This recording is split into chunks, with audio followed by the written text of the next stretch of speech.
excited. I'm excited. So tonight, what we are doing is I am going to introduce you to Shannon. Shannon Freshcorn is somebody I met. How long have we known each other? Really? Oh, it's been about, well, through high school. I mean, I knew of you, but I didn't know you. And Okay. then, yeah, so it's been a good almost 5 years that I've been talking to you faithfully. So faithfully, I like it. I think it might be longer than that, girl. I think it's about 5.5 years. Oh, really? Okay, Yeah, that's it. Wow, yeah. I've done a lot of growing in 5.5 years. Yeah, That's heck yeah. Everybody knows who you are.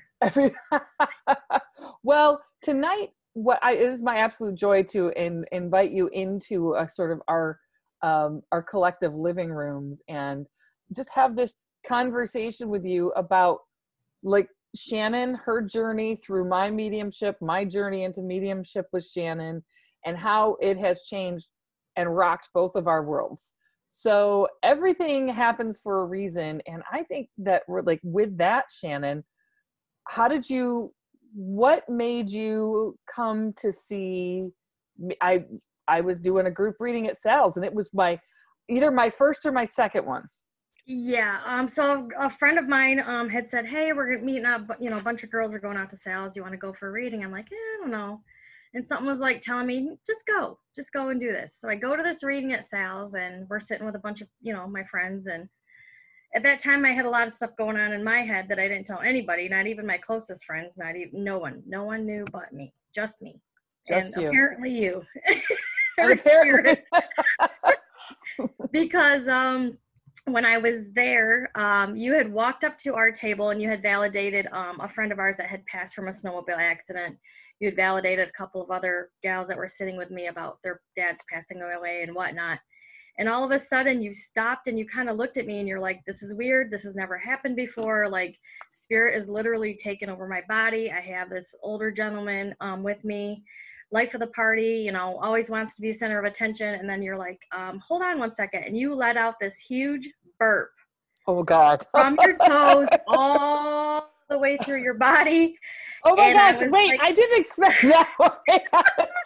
And you were like, excuse me, that's never happened. And I was like, it's for me. And you're like, yep, it's for you. Oh my God. You walked up to me and you like whispered, you're like, this is before you had your microphone. Okay. And you said, do you not like your husband? And I said, well, mind you, I was sitting with all of his friends' wives. Oh. All the wives were at the table. You know what I mean? All the wives. Yeah, all the wives of his friends were, 5 of the closest friends were with him at the table with me. Wait, were they all the way in the back? No, we were at the front. We're in the front, okay. We were at the front. So you said, you kind of leaned in and you go, you really don't like your husband, do you? And I'm like, well, and you said, you have people surrounding you. There's multiple family members now popping up, and I'm supposed to tell you that you should pack your boxes last night. You said to me that if you stay, he's going to kill you. And no one knew what was going on in my mind. Was I at least kind enough to make sure that nobody else heard me? No, you. Oh, okay. Sorry. Yeah. You told everybody, you said it, you said, you have to, you need to pack your boxes, whatever you have going on or whatever you have planned, you need to get out last night. And I said, okay. So I already had planned of what I was going to be doing in my, my plans of abusive relationship and marriage for several years. And I finally that was a courage that I needed, because before I would always leave and come back and leave and come back and leave and come back. I'd always find an excuse to stay. And that was my, hearing it from the spirit of his deceased father saying, it's time to go. It's time to move on. You got to get rid of this. So that was my adventure, and that was my journey, and that was what I needed to hear to go forth with what I had to do for me. So what happened after you, because this is a very telling part. What happened after you left? I left and I had collected my thoughts and thought, holy Chicago, that was flooring. Holy Chicago. Yeah, there was things that you had said to multiple people there that night of validations and the witnesses and spirit coming through that I I went through and read my notes because I'm a note taker. So I read my notes and, you know, wanted to get everything that you had said, and it was important because when you get a reading, you try to hear certain things, but you don't always remember everything when you leave. So anybody that's getting a reading, I would suggest take notes. It's the most helpful thing ever because you can go back on it later on after it's done. Because it does happen fast. Spirit comes and goes and gives you a message and boop, gone. You know, you're done before you can absorb it all in. So I went home that night and I made a list of what I need to do, got my stuff in order, and it took about, 4 months to get my stuff in order to make sure everybody was taken care of, the kids and everything had to happen. And then I left. So yeah, you saved me. Well, that's interesting because one of the things I remember is like you came back to the next reading and you started coming. I remember this, and I was so nervous about coming back, and I didn't want. I was that my first one? It was one of your, it was like a couple. You've had done a couple, and it was, you know, you're fairly new to sales at that time when the first time I came. So I went to a couple other ones and sat there and listened, and, you know, nothing hardly came through, which was fine. But I was like, okay, you know, went to another one. And then it was, almost a year later, I want to say that following probably 6 months later is when I came back that other time. I had been working long days at work, going through a bad divorce, going through court cases because he was literally trying to kill me. You know, all these things that were happening. So I wasn't feeling good, working a lot of hours. And I was like, no, I'm not going to go tonight. I'm not going to go tonight. I have no time. I need sleep. I'm not feeling well. And then something said, just go, you know, it's 2 hours, go. So that was the time when you were given readings, and then you had, that night we had did the mediation or the meditation where you had us do the rainbow because everybody was talking. Yeah. You had us all close our eyes and kind of like get on the same page and wavelength. When you first started us through the rainbow of the red, orange, yellow, green, and, you know, think of just a clear vision. When we had to turn around, at that point, there was like big band music playing in the background at sales. You know, not a big deal. Right. That reminded me of my ex-husband's grandma, who I took care of before she passed. So then as we got back to the rainbow and back to the bench that you had us sit on in our minds of who do you really want to hear from, the music changed like from the big band to the Beatles. And that's who I wanted to hear, was my uncle who had passed that absolutely adored the Beatles. So it was kind of weird. And you're like, did you hear the music change? I'm like, yep, here we go again. Like they're trying to tell me something. So you had given me a reading that night and you had said, you know, there's something going on. You need to get a hold of your sister, let her know that she needs to go to the doctors. Your spirits are telling you there's something going on. She needs to go to the doctors. I was like, okay. So I wrote it down in my notes. And I was getting ready to leave at the end, and everybody likes to come visit you and chat because, you know, we all want to see you more. We just don't want to stop visiting at the end of the 2.5 hours. Right. So I got ready to leave, and you're like, wait. And I'm like, okay, you know, I got to go. I got to work at 4 a.m, you know, blah, blah, blah. So I waited longer, and you're like, no, wait. And I'm like, I got to go. And you said that message wasn't for your sister. It was for you. You need to make a doctor's appointment. I'm like, oh, okay. Well, yeah, I haven't been feeling good. Made the doctor's appointment, and that's where they found that I had. So wait 1 second, because I think it's so important to talk about the timing. Yeah. I just said it and you were gone. And one of the things I want to point out here that is so important for everybody here is Shannon had a choice. One, in leaving, in making her situation better. She was in an abusive marriage. You were getting physically abused. And mentally. And mentally abused. And I mean, I don't want to downplay mental because that's a huge issue. Physical and mental abuse. Awful. It's awful stuff. You were beat down and you came and spirit was just all in. And I remember when it happened, one of the things, you came there and you were by yourself. Yeah. And that was when that was like a huge session that came through. Almost like I became I was totally just knocked out of my body, and a spirit came through and was like, you must leave now. Now make that appointment. It wasn't for your sister. It's for you. You need to know it's for you. Make that appointment. So then you left, and then I didn't see you. I didn't hear from you. I didn't anything. Yeah. And that was Christmas time. I remember that. It was around January, February when it happened. So by the time they got me in the doctor's office, it was February. And then March 13th of that next month, they did my cancer surgery, my cervical cancer. They found out it was in my cervix, and they took all that out. And then the week after that, I got my divorce. So actually, I got rid of 2 cancers in 1 month. And you know what I mean? So yeah. It just all worked out. But had I not known, by the time you had told me to go to the doctors, and by the time they did all the tests, and by the time they did my surgery, it had already went from the size of a walnut to the size of like a tennis ball. So thankfully, they got everything out that they needed to. All the tests came back good. I did need chemo or radiation because everything else came out, which I don't know how that happened, but whatever. So yeah, it worked. So that was, I mean, it was so you left and you did your thing, and then I didn't hear from you. I didn't know any of it, right? Like I just go on about my life. I've just blurted out whatever I was supposed to blurt out, and then you go and you had a choice. You could decide not to go to the doctor, or you could decide. It was funny because you had said, so then I ran and I did a group reading at a house in Adrian, Michigan that had hired me. I don't remember who they were. I don't remember who anybody is, quite honestly. I just can't. Right. And it was maybe a couple months after your surgery or something like that. And I said, can I please tell everybody your story? Like when you told me that that night, because what you had said was when you left, if you didn't leave when you had left, he would have found you and he came after you with a sawed-off shotgun. Yeah. You would not be in this world. No. And oh honey, I wish I could give you a big old hug right now. It's okay. It's all right. I'm good. He did lots of things. Yeah, he did lots of things. I want to let everybody know that a piece of paper is nothing. You know, so you think a PPO is a piece of paper that saves your life? It doesn't. Yeah. He ended up getting off mediocre with a slap on the wrist and a tether, and that was it. Yeah. So going forward, there's messages that are given, I believe, to us for a reason.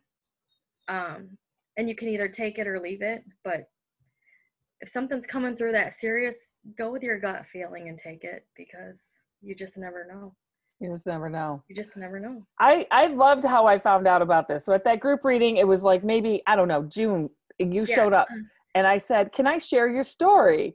And, you know, and say, like, Shannon, you are the reason that I keep going forward. And, you know, you were totally, like finding out that spirit kind of swooped in, gave you a message to heal, to get out of this very abusive situation. And you do. And then I tell everybody the story, which they probably already knew the story, and you just humored me, really. They were probably all your friends. No. And then you said, Gianni, why don't you go ahead and sit down and I'll tell you the rest of the story. And I was kind of felt a little like Paul Harvey. And here's the rest of the story. And then you begin to tell me about having cancer. You saved my life twice. That's you are, Shannon, the reason why I will stand up in front of people and deliver messages over and over again. And I want you to know this. It's like I needed you as much as you needed me. You know, like there's this synergy that happens. And I just want to thank you, because without you, I don't know if I would have, because there's so much pressure to it's so much pressure to stand. I said this even that night, like I'd much rather not be standing up in front of you guys trying to connect you. I want to be under a rock. I don't want to do this. Right. But you have this gift that I have even witnessed, not just with myself, but with other people and strangers that you have read that need that validation and able to go forward with their lives and know that even after we pass here, we're just a minute here in life on this planet. And I think I feel better and sleep better knowing that I can still see my loved ones and they can see me after I'm going to be gone. Like a preparation almost of be prepared. This is what's coming next. And this is just a phase. Like there's way more out there than after when you leave here. I love that you say it that way. I think that is so important. And tell me, what are you doing with your life now? Because I think that you have like, oh, that's so sweet. Tracy is saying, thank you for sharing your story. You're welcome. Sandra's asking, okay, what do we do? I don't know what the question is. I don't know. Call Janny and get a reading.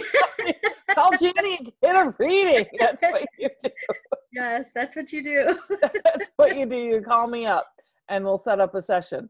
Yes. But what are you doing currently? I know that you're doing some business ventures, and I'd love to share what you're doing with everybody. My hobbies, I've been known to be a stress baker. So all these years of things are going bad, the kids would come home and I'd have loaves of banana bread all over the counter, cookies everywhere, just 5 different pies and cakes going on. So I am now trying to do my hobby.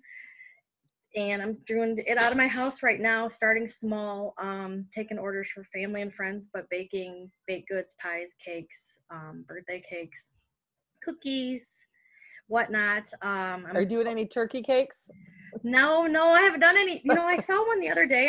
Did you see that Facebook picture of the turkey cake? It looked like someone pooped on it. Oh, you got to look it up. It's really bad. So don't buy a turkey cake. It looks like somebody literally pooped in the middle of the cake. So, no, I did Halloween cookies. I have some Christmas cookies I think we're going to do, but my daughter suggested even making like Christmas cookies unfrosted so that way people can buy them and they still taste good, and then their kids can frost them or whatnot. Oh, that's so cute. That's a great idea. So like a family home project, because everybody's going to be stuck at home with, COVID and all that, everything going on in the world. Yeah, I'll just put a couple dozen order in right now. Yeah, okay, there you go. Yeah, so I just think I'm going to do that kind of thing. Right now it's taken a little bit because I want to do my pricing, and I want to get a website going, and I need to think of a name. So if anybody has any ideas, throw them out there.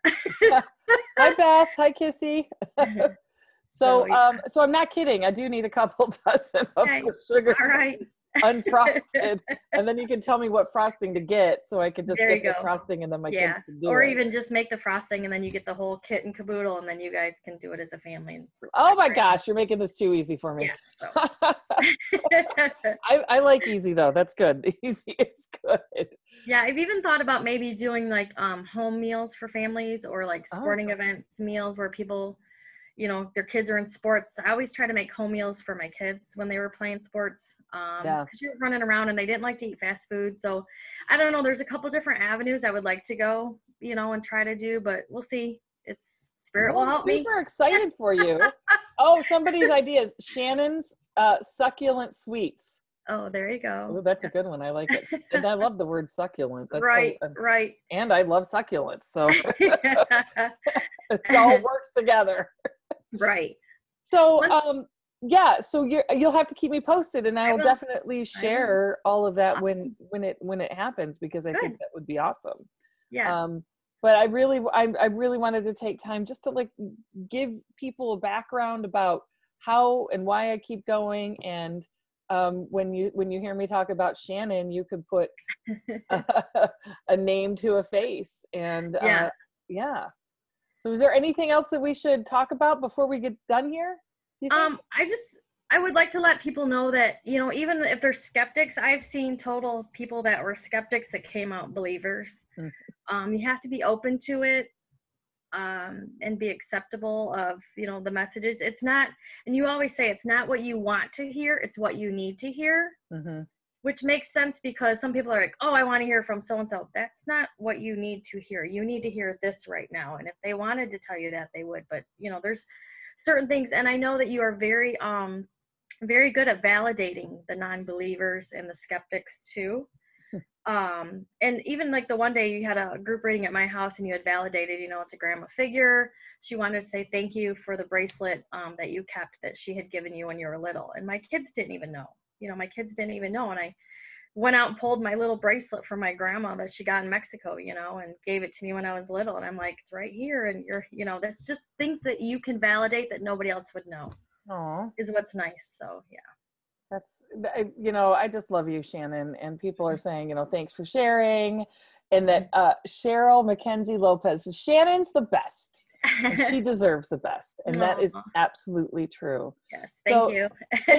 thank you so much for coming on tonight and just doing a quick little dance and, and just talking about your process. And I just love you. Thank you so much. I love you too, and thank you for saving my life twice. Oh my gosh.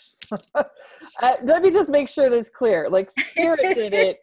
Spirit, I was crazy enough to stand up and do it. Right, and belch in front of a whole room of people.